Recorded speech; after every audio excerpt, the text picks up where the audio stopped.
আমি শেষ কবে 5 ওয়াক্ত ফরজ সালাত ঠিকঠাক আদায় করেছিলাম মনে নেই। আমি রমাদানে যা একটু কোরআন তেলাওয়াত করেছিলাম তাও যেন দায় সারাভাবে।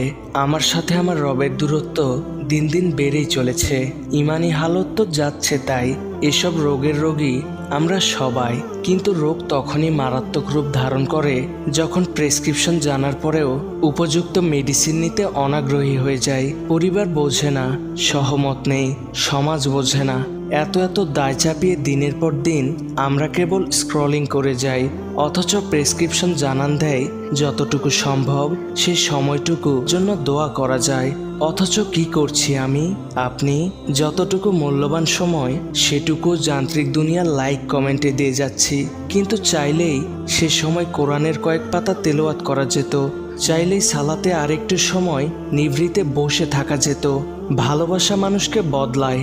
সামান্য একজন মানুষকে ভালোবেসে অপরজন বদলে যায়, আর আমরা সেখানে রবকে ভালোবাসার দাবি করি, কিন্তু আমার মাঝে তার জন্য কোনো পরিবর্তন নেই। আদৌ কি একে ভালোবাসা বলে? ভালোই যদি বাসতাম তাহলে তো কবেই মাথার আগে হৃদয় নত হয়ে যেত। অন্তরটা কেন প্রকৃত অর্থে হাহাকার করছে না তার রাসূলের জন্য? তবে কি হৃদয়পটে নেই রব কিংবা রাসূল? তবে কিসের এই দাবি? নাকি সব কেবল যান্ত্রিক দুনিয়ায় লোক দেখানো মিছে অভিনয় করছি আমি?